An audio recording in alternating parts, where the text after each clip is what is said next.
Captain Nadal did a great job. We were blessed with tremendous troops. I'm going to back up a little bit. As Joe Marm had said, they had been training together for over 18 months. Many of them draftees. Many of them didn't have much time left, like 3 months before they were going to leave the Army. And some of them left the Army right after the Battle of Ia Drang. But they were tremendous troops, both the enlisted and the regulars. We went over by ship, and we went over as a unit, which I think the Army learned was a very good thing to have unit integrity. The guy in Vietnam was not like that, like Iraq and Afghanistan. They're sending units over there together, and I think that's very, very important. That's a lesson that they learned in Vietnam. But we went over on a merchant marine ship called the USS Maurice Rose. It was the officers had it kind of nice. We were in a four-man stateroom. I was a young second lieutenant. And many of my classmates, because there was a need for lieutenants, were sent to the CAV. And it was the luck of the draw on where they sent you. Some of us, we all wanted to go airborne. One entire brigade was airborne, and they got extra pay, and that was kind of nice because we all needed a little bit more money. But one of my classmates, we're supposed to report right in, right after we graduated from Ranger School. We had to go over and report into the first CAV that was forming up there. It was still the 11th Air Assault. They hadn't changed the name yet, or did the flag switch from the the first CAV that was in Korea at the time. And one of my classmates, he was hungry after 3 months of Ranger School, so he stopped at the steakhouse and had a steak, and was late in reporting in, got chewed out, but he got the airborne assignment.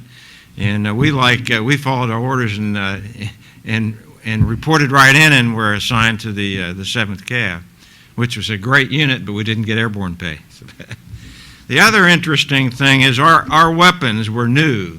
Some of our weapons were new. The M16, we didn't have a lot of, you may have heard from some of the stories you read that it would jam up sometimes, and so we didn't have a lot of confidence in the M16 yet, but it turned out to be a very good weapon.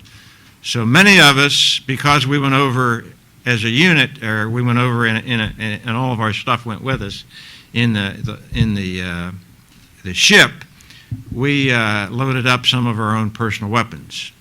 My dad was a state policeman, and he gave me his .38 snub-nose pistol, a little pistol with a holster, and I kept it under my fatigue shirt, and I carried it with me for a while. And then he helped me sawed off a shotgun. It was a double-barrel, 12-gauge shotgun. We sawed off the barrel, and the barrel's about that long, and we sawed off the stock, and it was about that long.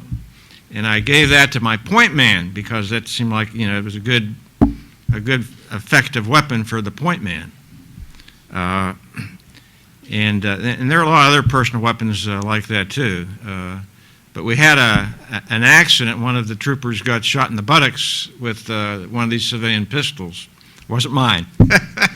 But General Marm gave the order, collect all the personal weapons. And from the chaplain on down, we turned in our weapons.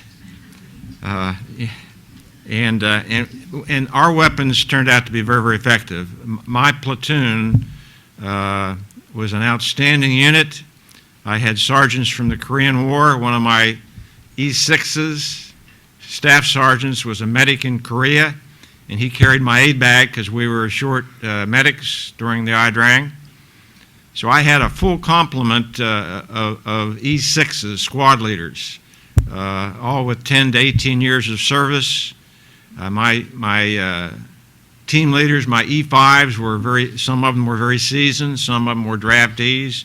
So I couldn't have asked to step into a better unit. And my Army training had prepared me well. My Ranger School training was the best preparation to give me the confidence to lead my men in battle. And so we were light, though. We had about 30 plus men.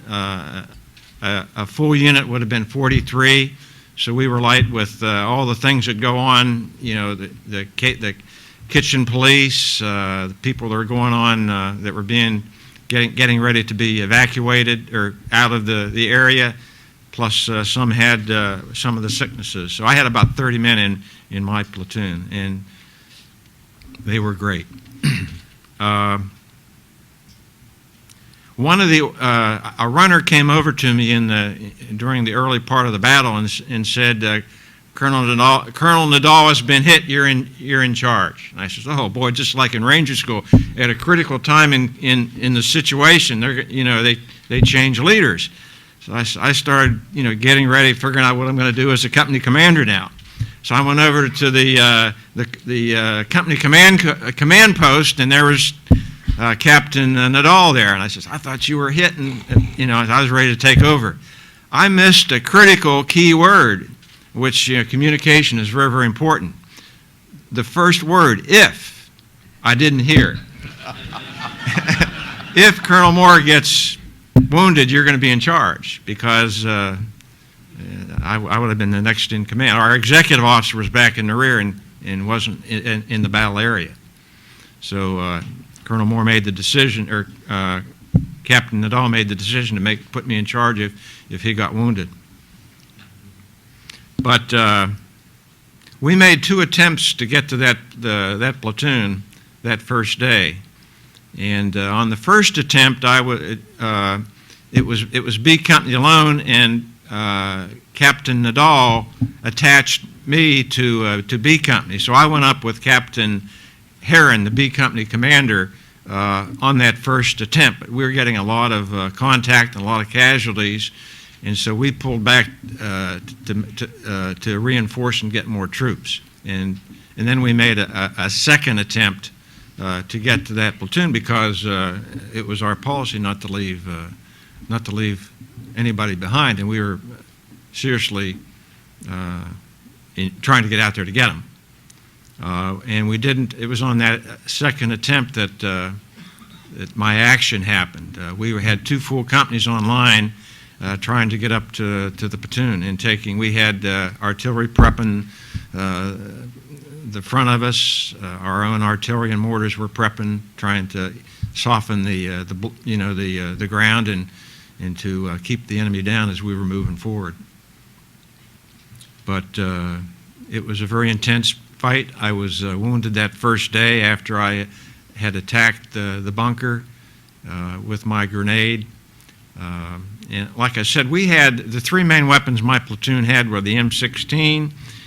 We had the M79 grenade launcher. It was a single-shot 40-millimeter grenade that it shot out there. It was a very effective weapon. Our grenadiers liked the weapon. And then our machine guns. Each platoon had 2 M60 machine gun crews.